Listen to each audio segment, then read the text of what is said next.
Jasmine, do you have a child? I don't. Not yet, at least. Nice. How many you have?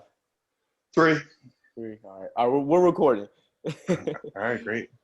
All right, so today we have Blunted Buddha on the podcast, and so we're going to be talking about cannabis and spirituality and everything else. So my first question for you, man, is where'd you get the name from, Blunted Buddha?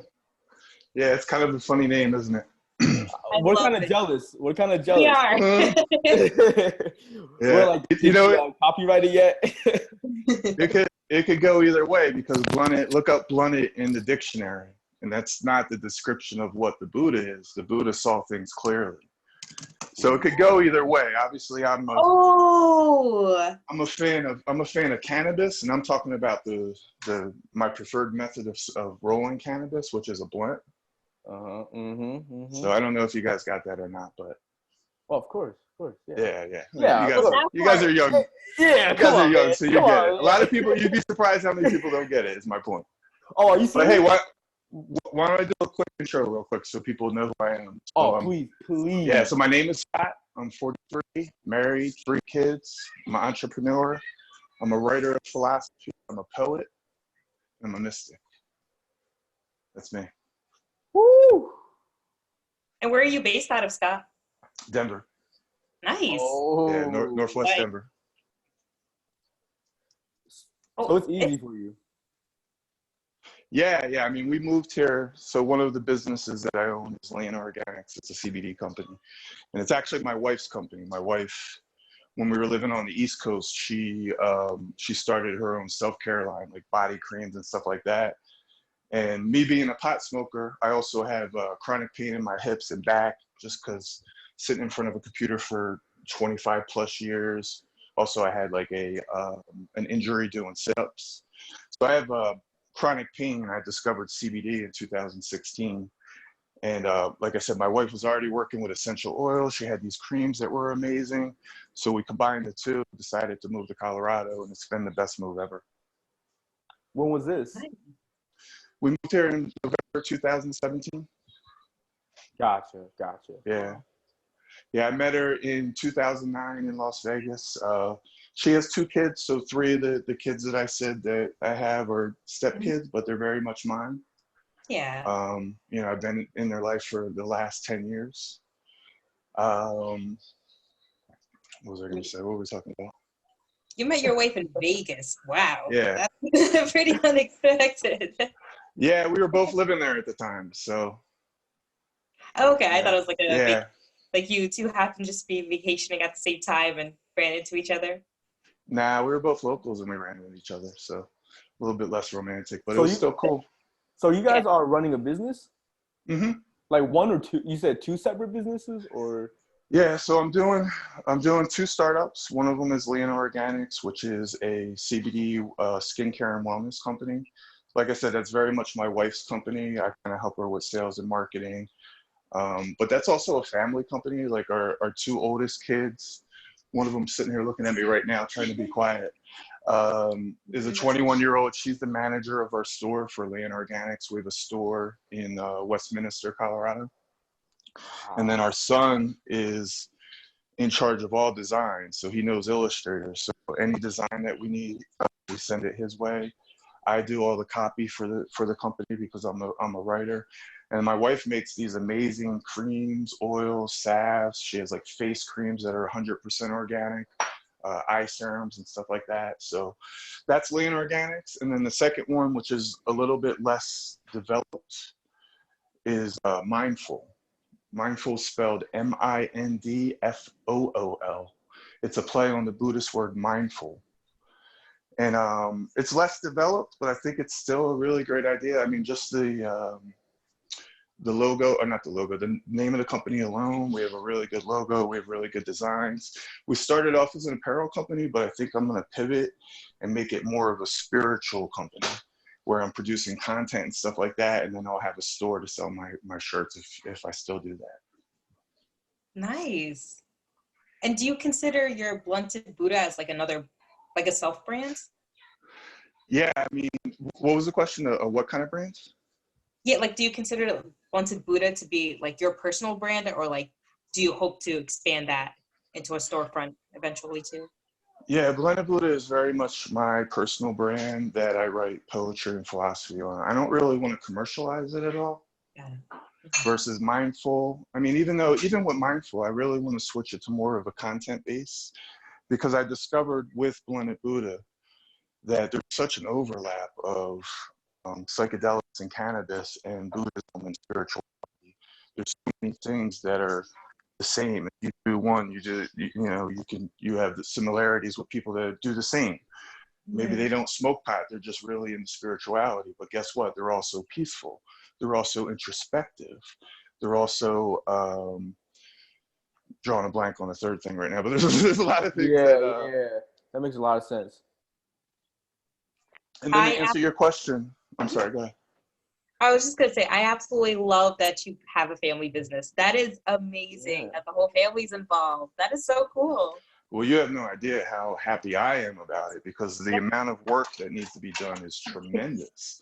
So to be able to split it out amongst 4 people that have 4 different skill sets, like I'm truly humbled by my wife, because when my wife and I met each other, we both weren't doing too well. It was, I think at the time I was addicted to pills, and, it's just, she was kind of all over the place. So it was like, we helped each other. We helped each other get to where we're at right now. And I knew, because I've always been successful in business. Like, I've had my problems with big pharma. I didn't talk to you guys about the idea, but that's a big part of why I'm so pro cannabis, because I was addicted to the pills for big pharma for like 23 years. And it took me 18 years to get off of Valium. 18. Wow. Yeah, so I had this job, going back to what I was saying with this job. I had this job where I was making a lot of money. It required my brain. I still do it to this day, 25 years later. But it was a high pressure job, and I needed my brain, and I needed to be able to talk to people and work with technical things and stuff like that. And getting off Valium was just so hard, because anytime I would stop taking it, my brain just didn't work.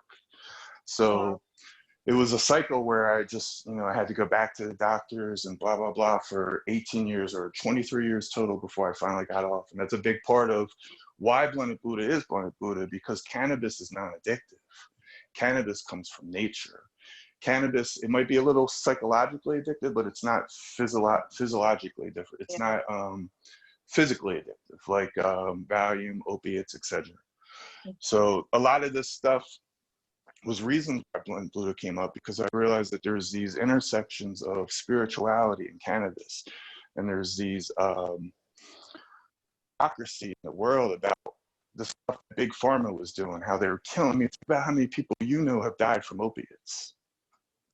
And I know you guys are in that generation, so you had to know people. Me personally, over 13 people I personally know have died from opiates. Either opiates or moving on to heroin.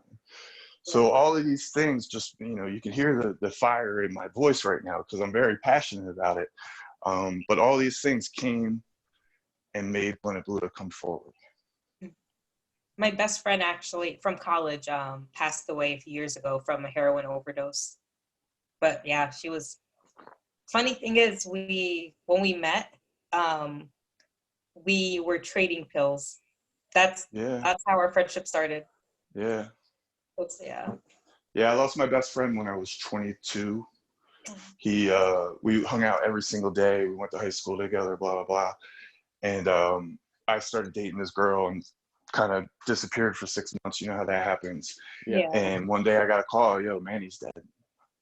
And it's like, when we hung out, we would just go out and get Percocets and stuff like that. Like, it's just how the culture was, because pills were so prevalent in the 90s and the 2000s and the 2010s up until recently.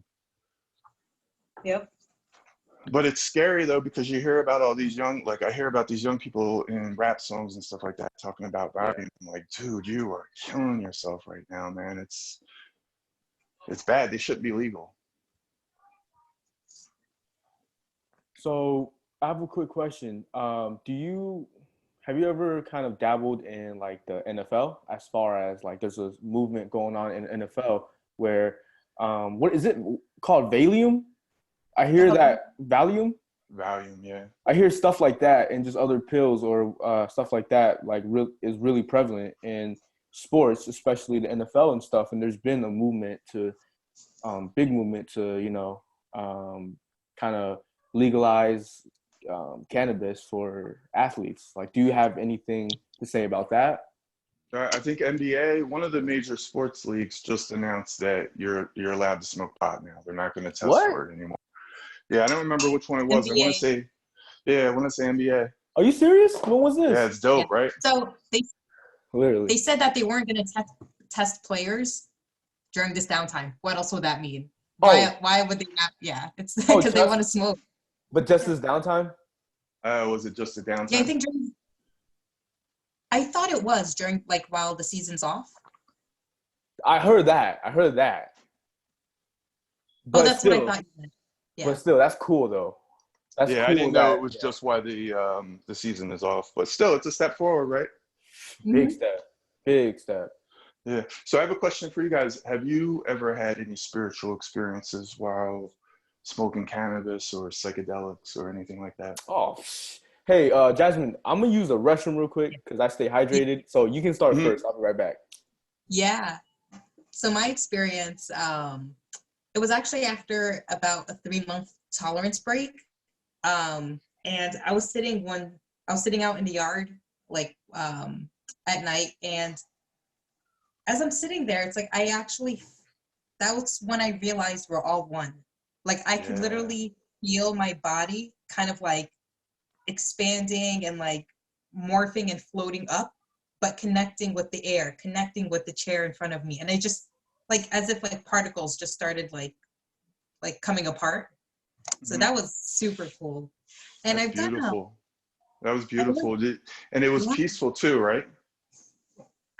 It was amazing. And I got this warm feeling. And I've done acid plus shrooms, and I live in New York and I was outside for it. So unfortunately it was a spiritual experience. It was more oh my God, what's going on right now? I want to get inside. I definitely want to try it again, but in the right environment.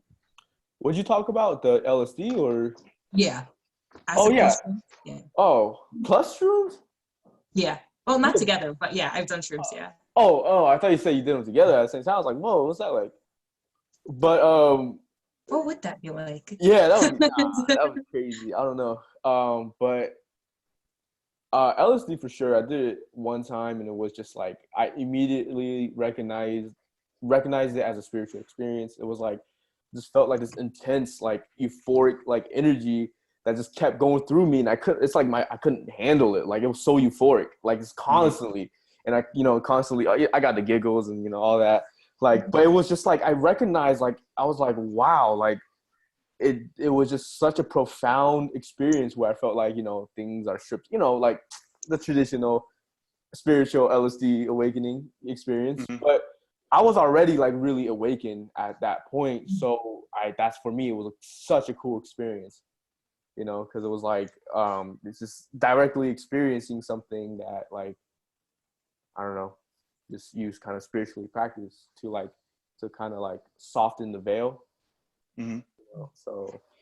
Yeah, I think psychedelics, specifically LSD and shrooms, they kind of increase your brain power a little bit.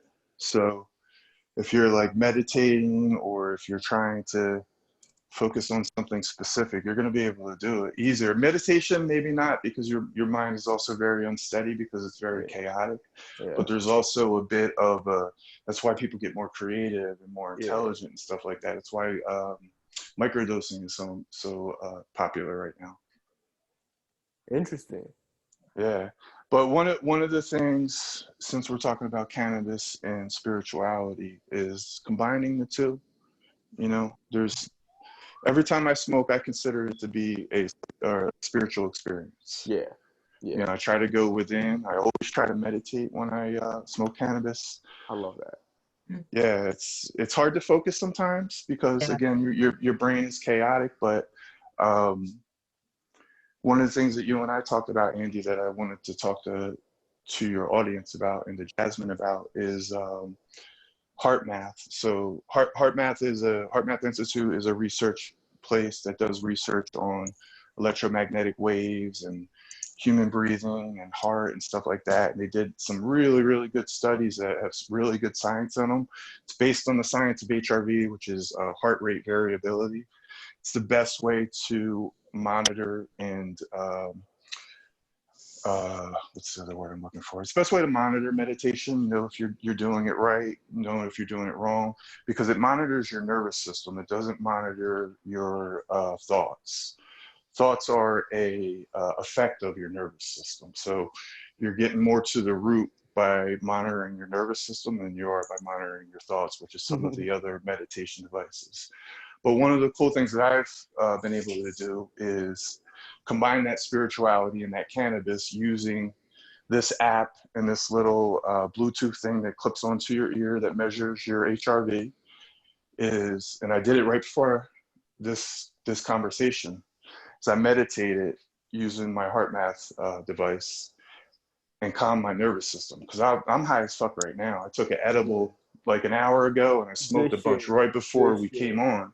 Yes, sir. So, but my nervous system was relaxed, and it's a very good combination to have a relaxed nervous system and still be high, because then you can kind of tune into that chaos a little bit more. Yeah. Hey, really quickly, well, I want to add to that real quick by saying something that I find really profound.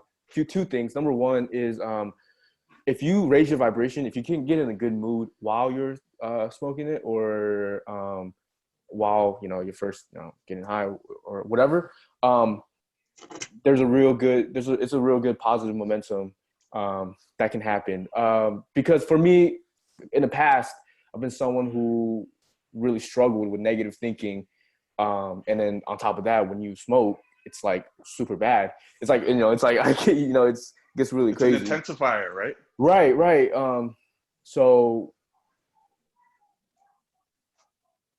I mean, like, getting off to a good positive momentum is really powerful. And number two, it's smart too. That's why they say psychedelics, you should gotta watch your environment, because everything that happens around you affects your high, and it'll increase it. It'll intensify it. So if you're in a good spot, you're gonna have a good trip. But if you're in a bad spot, there's a possibility you're gonna have a bad trip. My bad for interrupting you though. Go ahead. Yeah. And no, that was great, because I want to add to that. Is like, for me, I think there's two great intentions to set while on cannabis or whatever. Is number one, to enjoy it, and number two, for any conscious practices you want to do as well. And I love what you said about meditating, because I think that's something I want to start doing, because I've had some very profound meditations. But I was going to say, number two, something that really, honestly, cannabis did not become useful until I learned about dosing. Like, it's kind of like doing, like, for me, I'm someone, I'd rather take like a few good hits than smoke a whole blunt, right? For example, just because I feel like, honestly, less is more. Because for me, when I smoke a whole blunt or whatever, it's like,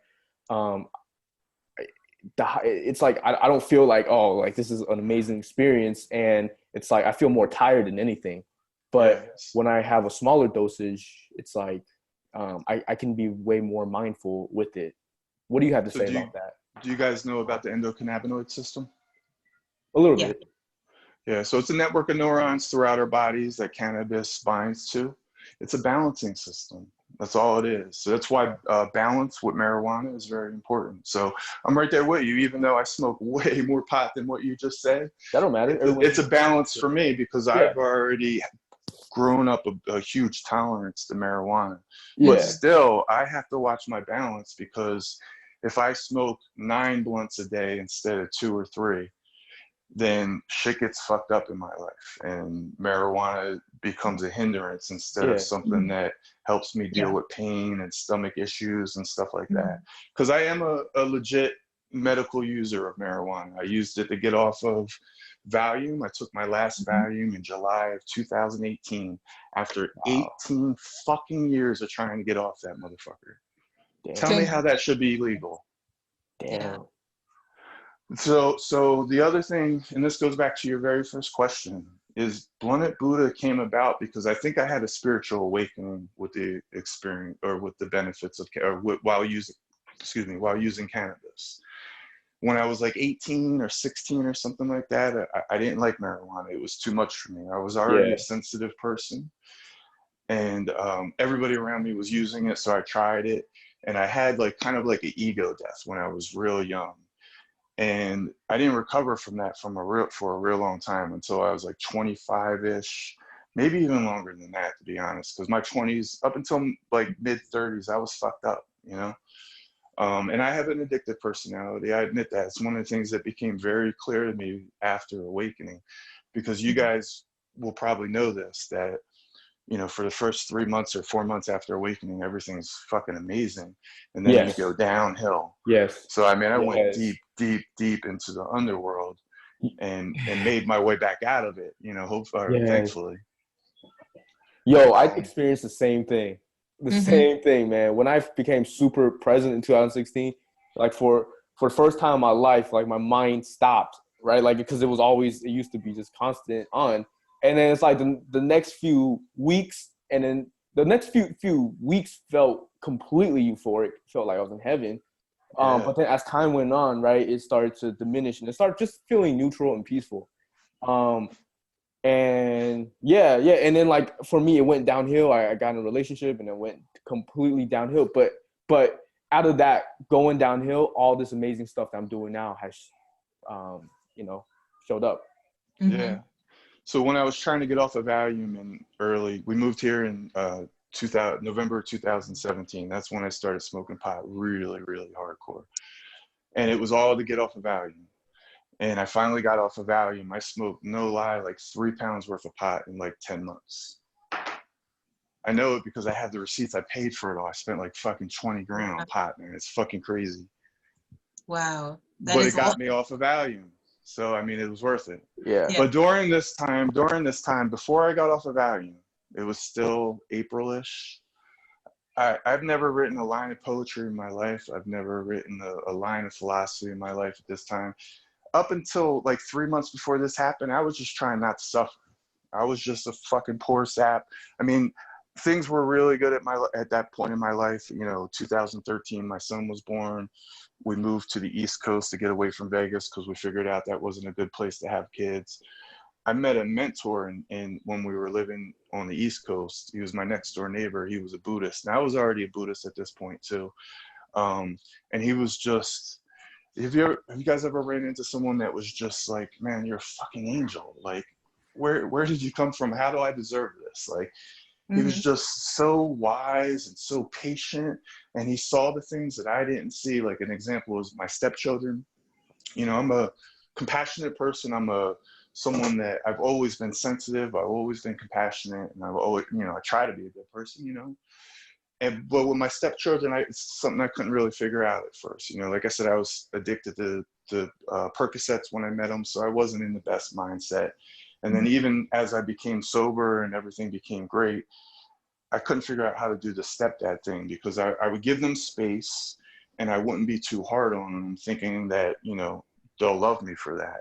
But a kid needs more than that. A kid needs love. A kid needs attention. A kid needs somebody to bond with them. And I just didn't understand it.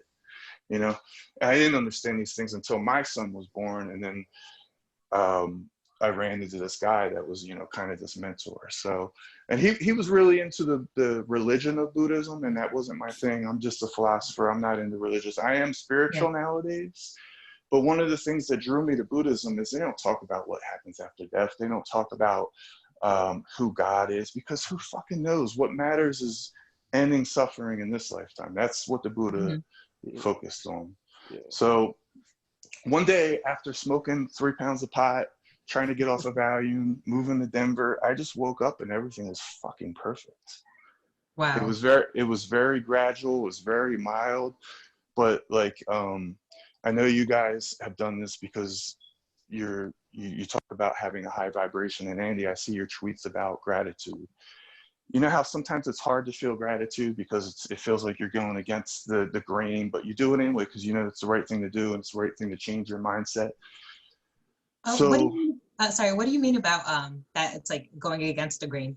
Is it So because have you ever been in kind of a negative mindset or a bad Oh, mindset hell or yeah. even a oh, Yeah. neutral Hell mindset, yeah. and you try to get yourself in a high vibration, Yeah, no. and you say affirmations or whatever you do, Yeah. and you feel like it's not really working, but you Yeah, know it yeah. is, so you do it anyway. yeah. So, So it yeah. was the opposite of that. It was I was truly Mhm. occupying the Yeah. full consciousness of gratitude for everything in my life. Love it. Everything just seemed fucking amazing. Every single day when I woke up, I felt like a kid. Like, I was so grateful for my wife, my son, my Sweet. stepchildren, my business. And it wasn't something that felt forced. It was just like, man, fucking life is amazing. Yeah. Oh, that is so sweet. Wow. And I think that's what the spiritual awakening was. The Buddha talked about these things called mental formations. Mental formations are just Whoa. like ideas and perceptions of who you are and who this person is and what you're placing in this world. It's all fucking garbage, just ideas. And one of the things that psychedelics and cannabis does is it gets rid of false mental formations. That's why people have ego deaths, because they think the world's one way when it's really the other. And when they wake up from it, they're like, fuck. Mm-hmm. I curse a lot, guys, sorry. Oh, you good. No, us too. Fuck it. Exactly. But you know what's brilliant is that I feel between us, Zon, and the other kind of pot-friendly and cannabis-friendly accounts out there, we've discovered that there's this whole world of people that get high and have spiritual experiences. Because people respond to my content. Mm-hmm. Yeah. I've actually So, tried to meditate a few times, but well, my tolerance is honestly really low. Like I only take like a few hits. But I also smoke spliffs, and I really can't like finish a whole. And I'm sorry so about when I try to meditate, I get a lot of visuals in my head. It's like Mhm. images and like imagination, like one after the other. It's never blank. Do you Right. experience? Do you guys experience that too, or are you kind of able to like focus your mind on something? Honestly, it Yeah. depends. It honestly depends. Sometimes my mind is very steady when I'm high. It's almost like the high allows me to ride the wave into stillness, because my mind becomes so focused on this one thing. I don't know what that is. And I find stillness that way. Other times I find it very hard to quiet my thoughts, but that's how it is even when you don't smoke. Some Yeah. days you can meditate and find stillness, others you can't. I did Mhm. remember something funny though, as you were speaking though, if you guys want to hear a funny story about Blunted Mhm. Buddha. So another reason why I created the name Blunted Buddha is because, like I said, I feel like I had this spiritual experience after smoking all this pot and doing all this meditation and kind of combining the two. And my dumbass thought I could replicate it. Like I thought that I could teach other people how to do this. So what I kind of alluded to, I don't know if either one of you guys read my first blog, but my first blog talks about the Kundalini experience that happened to me. And that was after the spiritual awakening that I just told you guys about. I didn't talk about that in the blog. Marijuana brought on that kind of spiritual awakening where things were just fucking perfect in my life. It was gradual. It wasn't as sudden as that Kundalini awakening, but marijuana very much brought it on. And I traced back in my mind, like, how did I do this? How did I eliminate the suffering completely like this? Like, I need to teach other people how to do this. And one of the things that I realized that I did during that time is, you ever get really, really fucking high and like just panicky, just like Yeah. overwhelming? Mhm. So I would play with the idea, and I'm sure you guys have heard this being in the spiritual world, is the Buddhist concept of just occupying that space instead of being averse to it and running from it. And you just kind of breathe into it and just feel it and allow it to be felt. And I did a lot of that. I did a real lot, because I went from one of those people who's probably similar to how you are, Jasmine, where I couldn't smoke too much pot. If I smoked too much pot, it was fucking overwhelming me because I was so sensitive as it was. Mhm. And I went from being like that to being able to smoke like, whatever I did, like 3 pounds of pot in 10 months. because I kind of surrendered into it. And I thought it was repeatable. And I even went to the extent of recording like a cannabis meditation. But unfortunately for me, right around that time, Kundalini started to fall and my life became hell. So, and I couldn't replicate it no matter how much pot I smoked or how much mushrooms I took. So this is something really important that I wanted to talk to you about as well, is because like I said, there's all these things, there's all these intersections between spirituality and cannabis and psychedelics. Compassion. People that smoke and have ego deaths are compassionate for other people because they've truly ran in their own ego. Non-judging. How many pot smokers do you know that are fucking judgmental? Not many, because it makes you not fucking non-judgmental. That's another thing that Buddhism shares with its spirituality. Peace, truth, release from suffering, acceptance. You learn to just accept things the way that they are. I tweeted this recently.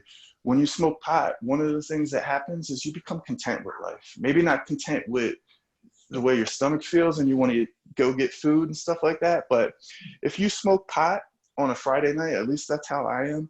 I don't need to do anything else. That's what I'm doing, fucking smoking pot. I'm chilling the fuck home and smoking pot, because that's way better than everything else. But, you know, there's a balance, obviously, to that. But, you know, there's all these intersections. But, you know, this gets to the important part. I know I went off there a little bit. Is that there's parts that you can only get with spirituality and a sober mind. Yes.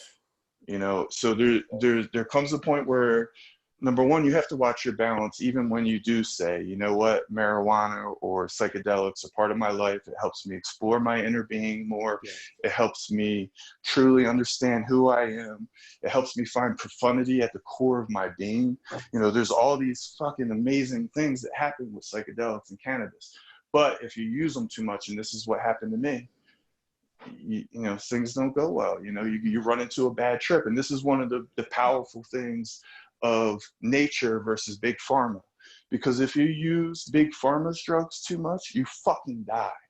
If you use nature's drugs too much, it tells you have a bad trip and you don't want to fucking do it anymore. Cannabis might be a little bit different. You don't really get bad trips from cannabis, but you know when you're smoking too much pot, you know, so it's a balance. And then I also think that, like, for me, I'm kind of on the road to enlightenment. I had this profound experience happen to me to make me realize that I'm much more than I thought I was, and that we're connected in ways that are very visible that people fucking ignore, and ways that aren't visible that, you know, that are just mystical or whatever. But, you know, I'm working towards, I did 2 months sober in 2019, because I talked to you guys about my addicted personality. It serves me in a lot of ways. I'm addicted to Buddhism. I'm addicted to being a good father. I'm addicted to living a good life. Those are all healthy addictions, just like ego. Ego's not all bad. Ego helps us accomplish really hard fucking things. It has a utility in this world. But where I'm getting with this is I'm going to stop smoking cannabis pretty soon. I did 2 months sober last year. I did 1 month sober this year already. I plan on doing May sober, and I'm starting to ease my way into it. Like I said, cannabis does get in the way sometimes of meditation, not so much from a focus standpoint, but I just get fucking lazy. I don't want to do it, you know, so I just don't want it to be a hindrance. And then I also want to prove to myself that I can conquer this addictive personality, which I've already have. Gotten off all the drugs that I've been on in my life. There's balance in my life. The last volume I took was 2018. I did 2 months sober last year. So, you know, I'm looking for that ultimate balance, and I might go back to cannabis after I, you know, prove to myself for 6 months or whatever that I can do without it, because it does help me. Helps me with chronic pain. It helps me with stomach issues. So there's a lot to it. I feel like I'm in the same boat because, and Andy actually helped me not feel too guilty about it. But I've always had that battle and back and forth in my head about, like, oh, I should be sober. That's the proper way. And I shouldn't use cannabis, especially since I personally don't need it for pain reasons, although it's definitely come in handy. But I've noticed, it's just the laziness that's been kind of, I don't let it get in the way too much, but it's just like those moments where, like, you're just like, oh, I don't want to get up. I just want to chill. But Yeah. when I'm sober, it's like my energy, it never ends. And so Yeah. I feel Have like, you? yeah. I'm moving more to CBD. I mean, it's easy for me because I get CBD really fucking cheap. Mhm. But with my wife's company, but I'm moving more and more to Mhm. CBD. You get a lot of the benefits. It's not psychedelic. It's not Yeah. intoxicating like THC is. But for pain, it helps me. It's a good combination. Versus THC can be tough meditating with. CBD Yeah. is fucking awesome to meditate with because it's natural relaxing. And what you're trying to do when you meditate is relax your mind and body. Yeah. I should actually try it again because the only times I used CBD were after my breakup about the end of 2018. And that was only because I was out of bud, and I also have a very addictive personality. I was actually on Adderall for over 10 years. Yeah. Um, So you fought the and- battle with Big Pharma as well. yep. And honestly, it did a lot for me, a lot of positive things. But the only reason I started smoking more was because to combat the effects of the downers of Adderall, like the irritability and not being hungry at all. And so bud was, I was just like in that vicious cycle of taking Adderall because I'm too tired, and then having to take weed at night because I wanted to go to sleep and eat and just actually relax. Yeah. Um, yeah, I It's should try almost like the CBD. things that you take to give you balance in life are Yep. putting you out of balance. So it's like it'd be better off without them maybe. Yeah, and that's the benefits of CBD. I mean, CBD, I'm so proud to be part of the hemp movement because not only is CBD's anti-inflammatory, so it's going to replace like Advil, ibuprofen. Those things are toxic for your liver. It's toxic for your internal systems. Mhm. CBD does the same thing without harming you. Same thing with opiates. You don't have to worry about addiction and moving on to heroin anymore because you can take CBD. It's mild. See, one of the things with CBD is that it's very mild. It Yeah. doesn't. You'll still feel what's bothering you, but it'll be less manageable. And I think that's good because pain and anxiety are messages from our bodies, and to completely cut off that make it silent is to stop communication with your body. So if you can make it more manageable, like one of the things that I definitely feel like I'm a stronger person now. I Mhm. feel like no matter what, I was just telling, I wasn't that nervous for this podcast, but I was telling Chris from Change Focus last time that I was a little bit nervous, but like since my awakening, I can close my eyes and I can remember where it was in my brain for some reason.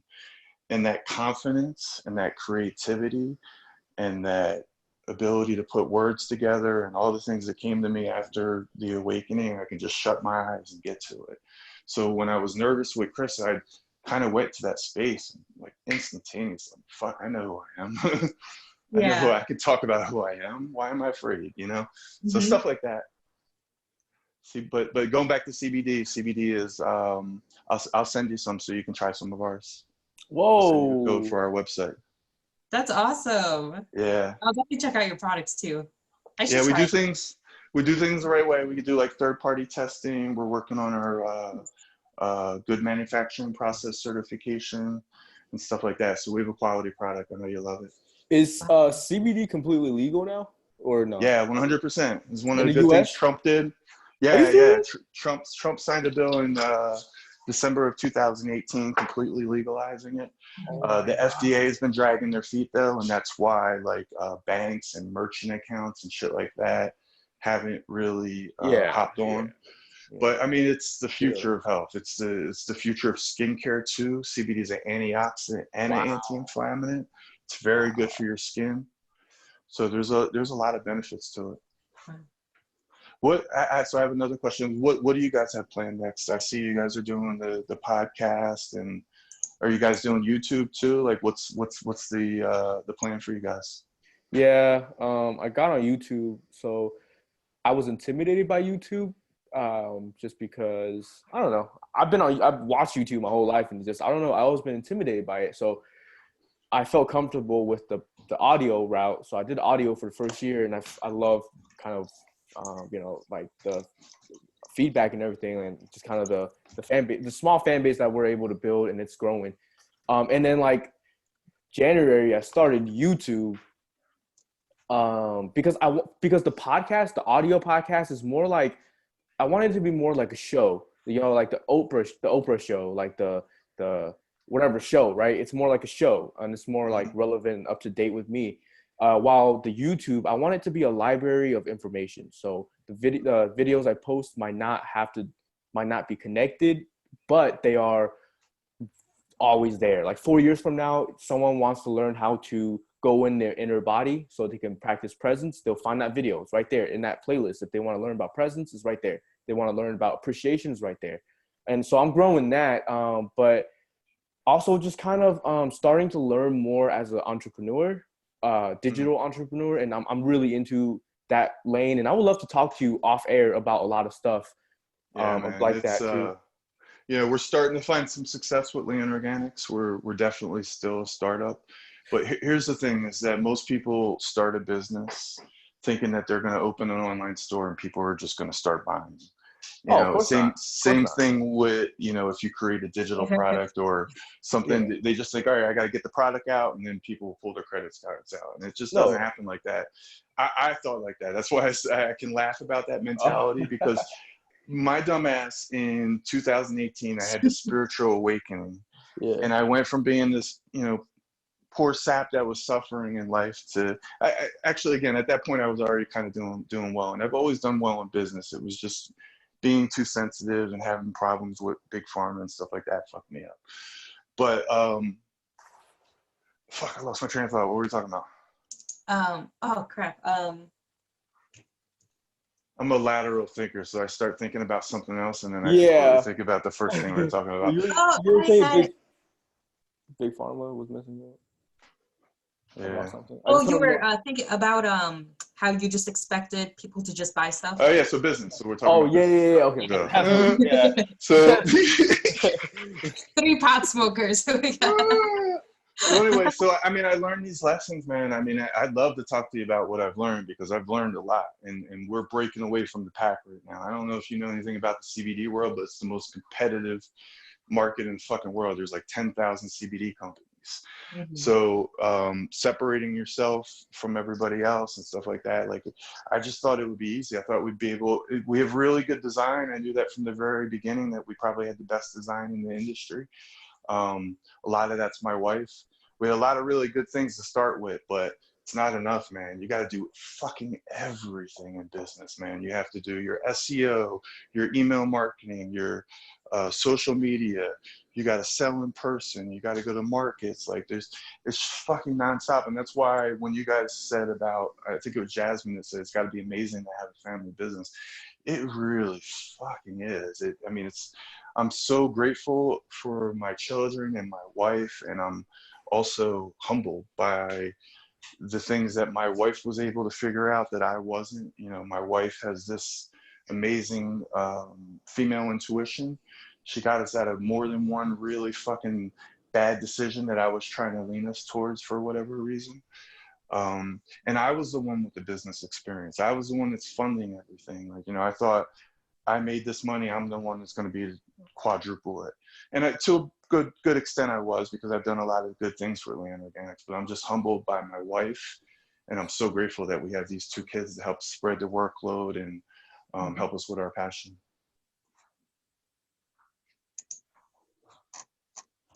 Glad I found that train of thought.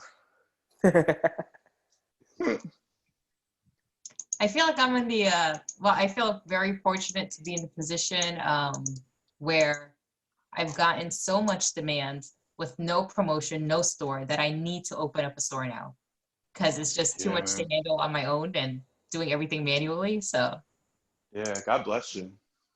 I mean, I figure a big part of what I figured out is just give value. You know, even our strategy on Twitter, I know that the spiritual world and the poetic world, which are the 2 worlds that I'm part of in Twitter, I knew that they would be good customers for Lien Organics. And instead of sharing a bunch of ads and stuff like that, I try to give value. I try to do the Gary Vaynerchuk thing, jab, jab, jab, right hook, or whatever he says. So we give value, give value, give value, give value, and all that's by like tweets and then that people dig. Yeah, and then I follow the same things. Yeah. Yeah, yeah. Yeah, I So love Gary Vee. I talk about him all the time. yeah, and Yeah. it's a big part. It's a big part of the mistake that I made with Mindful. The mistake what I made with Mindful is I didn't know the fashion industry at all.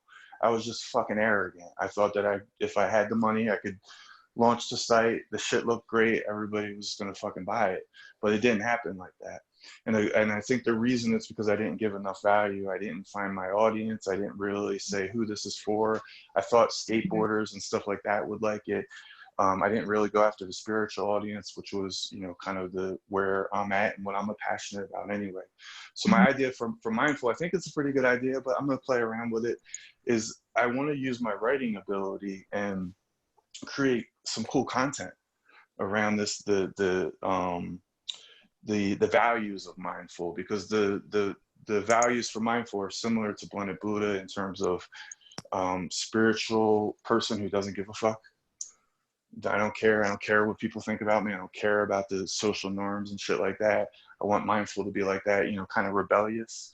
And my idea is to write little short stories about it that help develop the brand and hopefully add some value, and then hopefully do other type of content, spiritual based content that I can offer for free there as well. But, as you guys know, it's difficult, so we'll figure it out. And do you mind me asking, do your older kids smoke? Yeah. So they both smoke. They're both trying to find balance. My oldest son is actually stopping May 1st with me.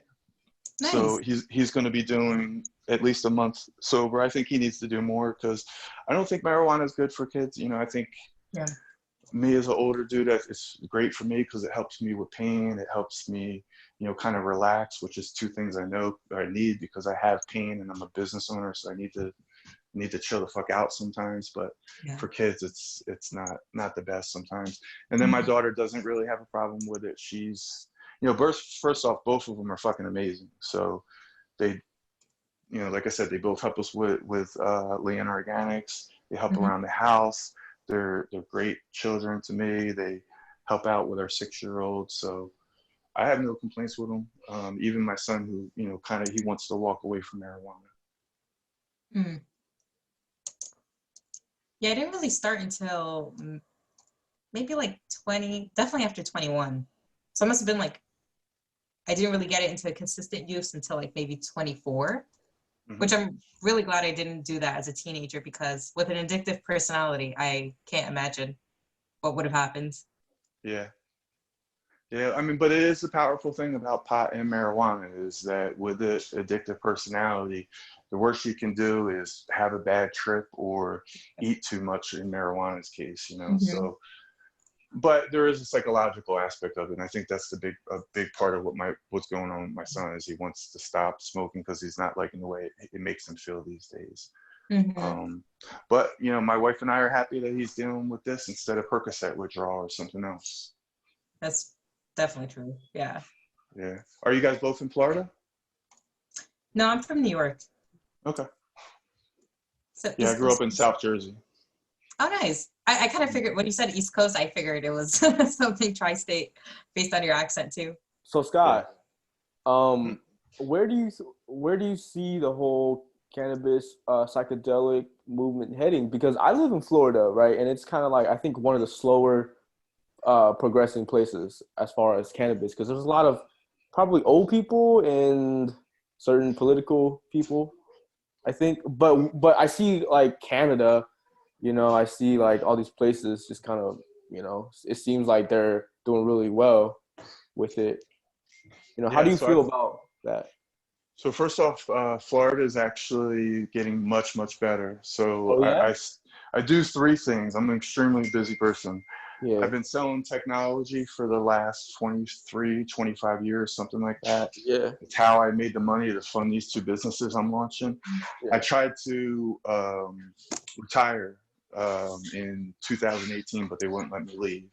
So I still do it, but I do it part-time.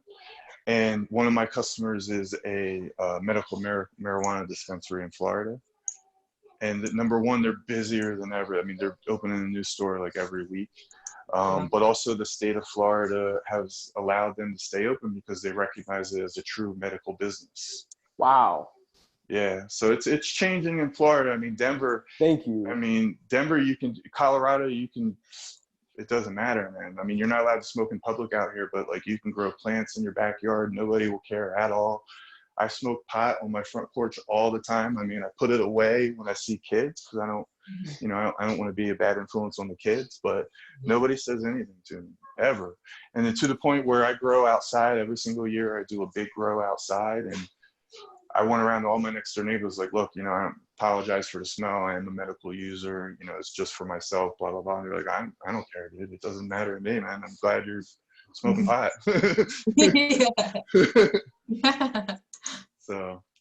But yeah, so hopefully that attitude will make it to the rest of the U.S. Yeah, and I started talking about this earlier, and I got sidetracked.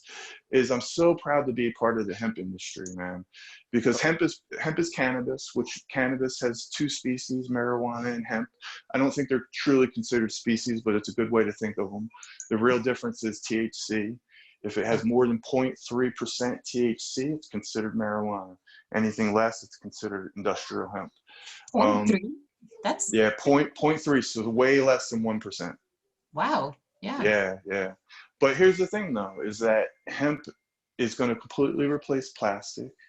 You know, plastic is plaguing our world right now. Hemp plastic can do everything that regular plastic can do, and it can be cheaperly grown, made cheaper. And it'll take the consolidation of power away from the Dow chemicals and shit like that and give it back to all the fucking farmers that are growing this shit now. So it helps with wealth redistribution. It helps us become more sustainable. Think about trees. Trees take decades, 2 decades minimum for a tree to grow to full maturity. We chop those fucker down just because we want toilet paper or whatever. Hemp is going to completely get rid of that. A hemp plant grows to full maturity in 120 days. Damn. You can create hemp paper, which is stronger, more durable. You can create hemp paper for much cheaper than you can for cutting down all those beautiful trees. Next is construction. So hemp construction, hemp concrete is what future houses are probably going to be made out of because it's cheaper and it's better than what we have right now. And then hemp fuel. Hemp fuel is completely biodegradable, completely carbon neutral. So as it burns in our cars, it's not fucking up the atmosphere anymore. When hemp grows in the ground, it takes toxins out of the ground. It absorbs toxins out of the ground. It makes our soil better. So the problem that we're having with farming is we've over-farmed and the soil's fucked up. Hemp reverses that. All of these things come from the cannabis plant. Yes. What? This is the real reason why marijuana has been illegal for the last 70 years or 100 years, however long it's been. Is because of hemp. The big industries knew it would fuck up their shit, so they lumped hemp and marijuana together, and then they further lumped marijuana into more dangerous drugs like heroin and stuff like that. So this is how it happened. And then all of the bad things that happened because of this, like African Americans getting locked up at a appropriate rate and all that stuff, and the drug war, like all of this for a little plant that can save our world.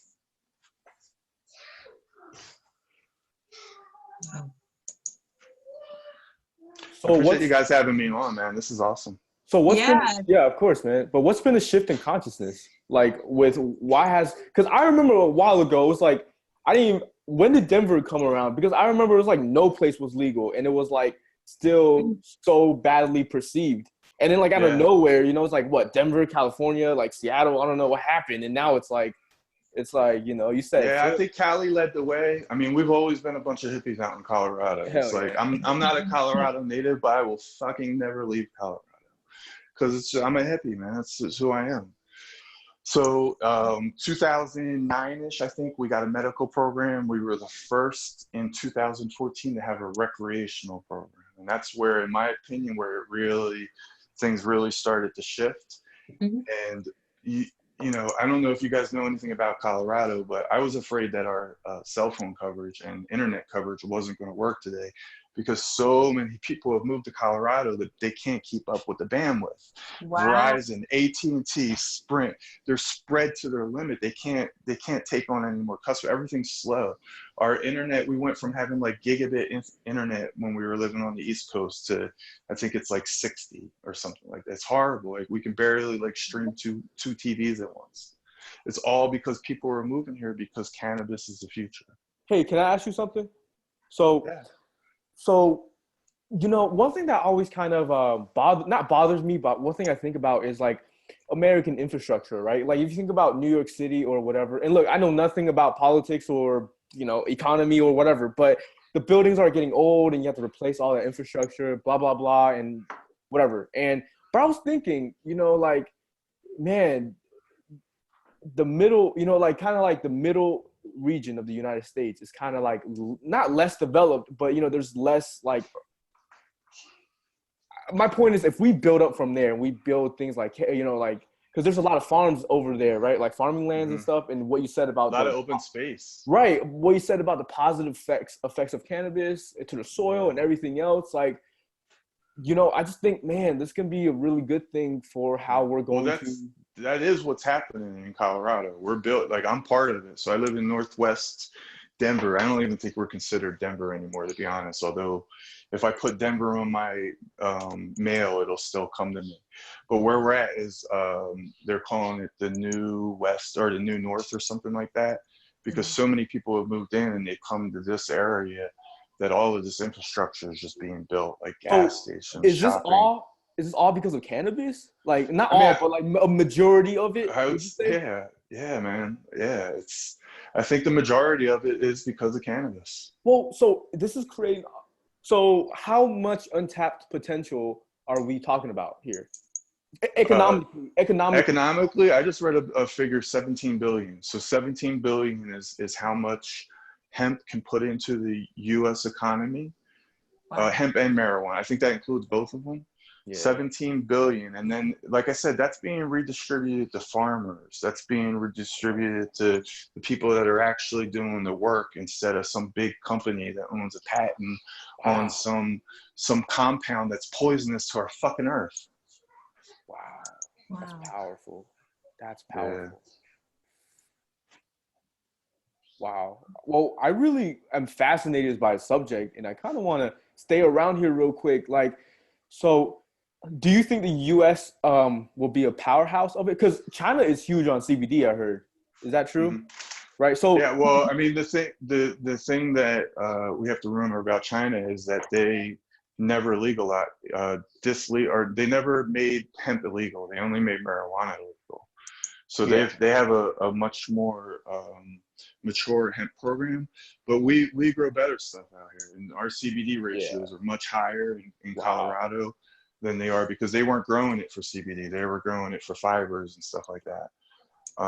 But I think, and I love that you brought this up too, business and money and the economy and shit like that is, you know, as horrible as this coronavirus thing has been going, I think it's good for people to chill the fuck out, man. I'm certainly enjoying it. Like people don't, this rat race of, it's all based around this idea of value that we all blindly fucking chase. This rat race of business and commercialism and capitalism, it's just people trying to prove their value in the world.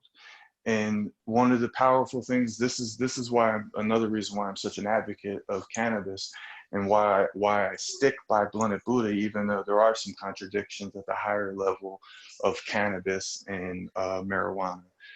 Fuck, I lost my train of thought again. God damn it. Okay, hold on. What was I talking about? We'll find it. Yeah. I took a lot of edibles before this, so bear with me, guys. Hey, how many milligrams are they do you take? Everything I do is homegrown these days. So my wife made it for me. It was just a coconut oil, and I mixed it in my coffee. So I don't know how much. If I had to guess, I'd say probably like 50 milligrams, maybe more. Is that so? Okay, so that's what I have, but I haven't tried it yet. Like I just got it today.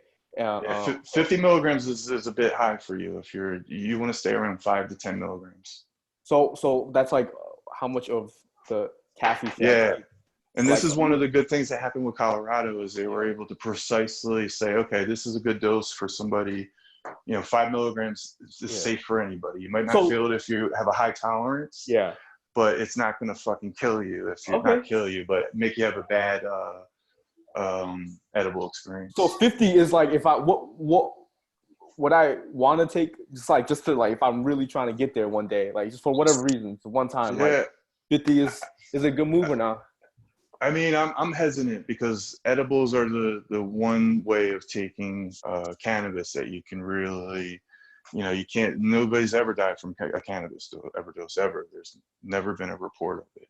But you can have a bad trip, almost like a bad trip. Like it's just overwhelming, I wouldn't worry about that. Like I'm not worried about that, but so if there's a taffy, right? If I have like a normal size candy, and like this is just literally for me personally, right? 50 milligram, and when I usually smoke or something, it will be like I only do like a third of a joint, like because I don't really need that much, because but yeah.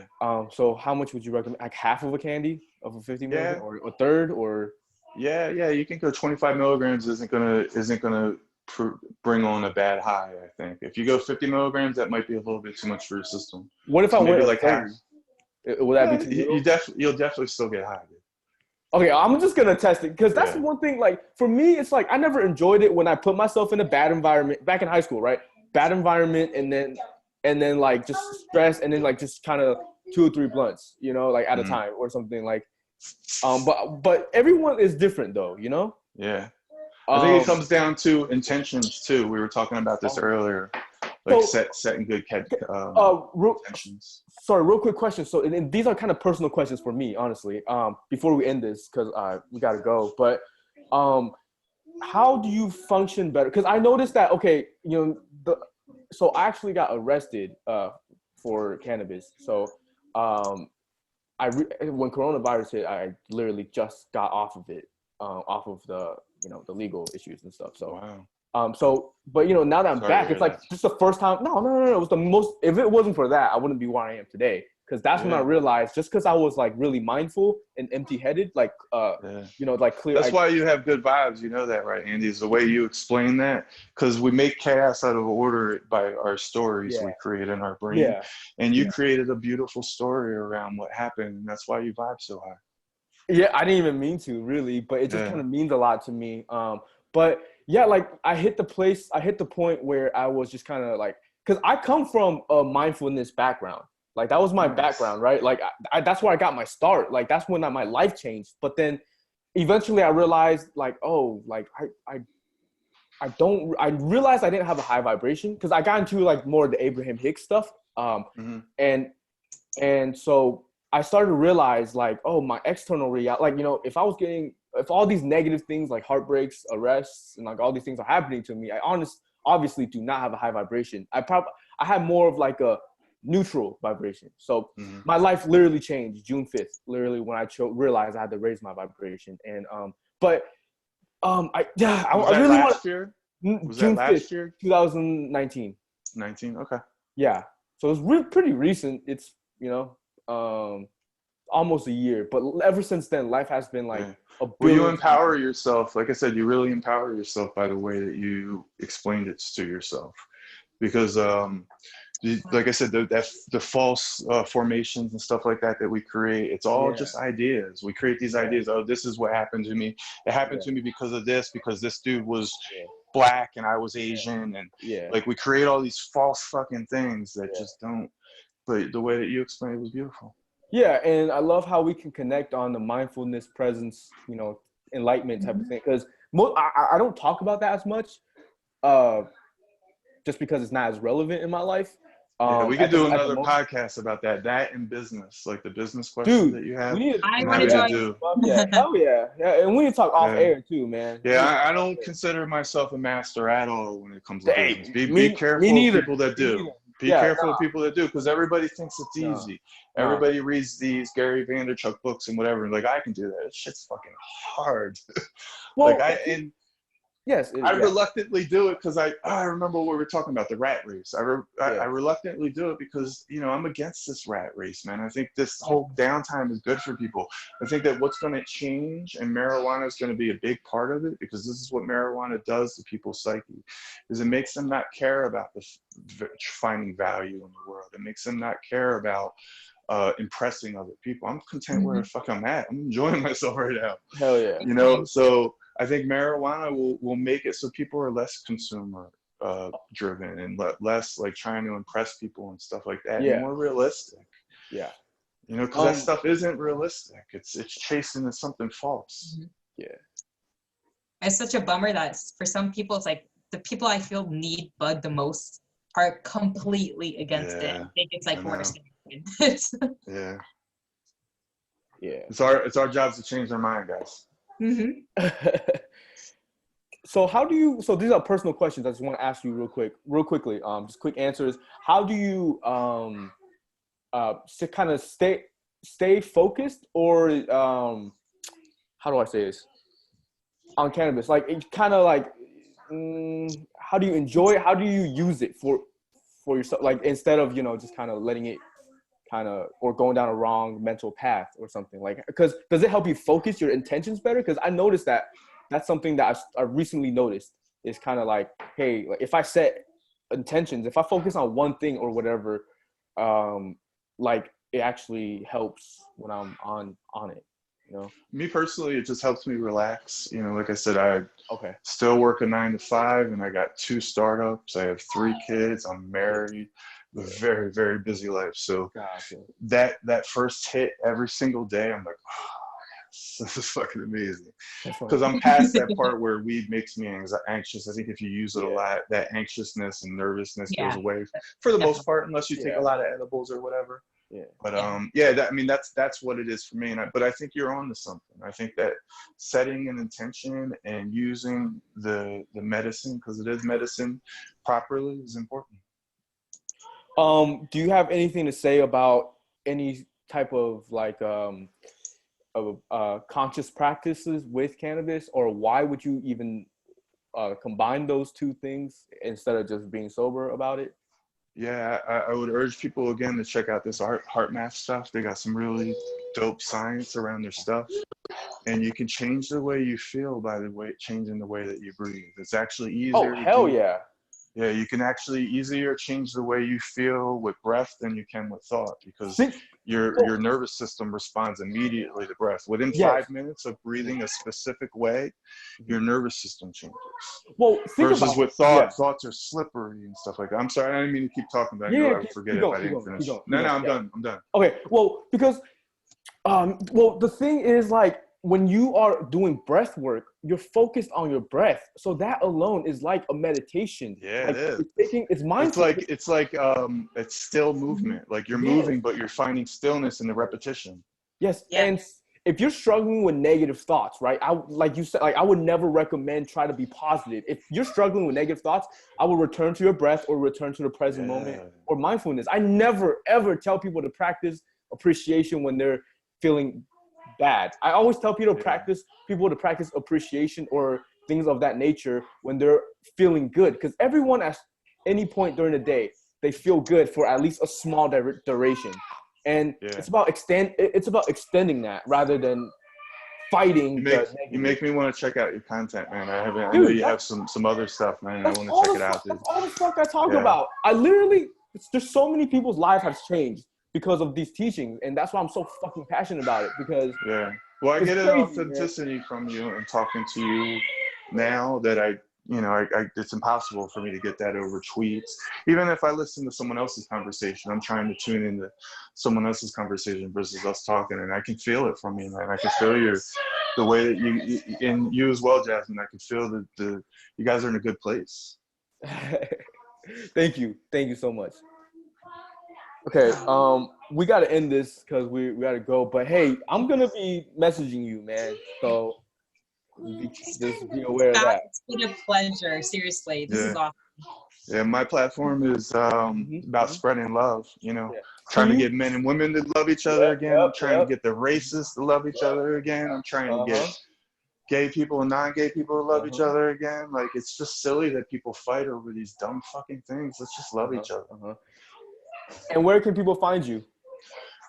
Twitter, Buddha_blunted, I believe. If not, find me somewhere.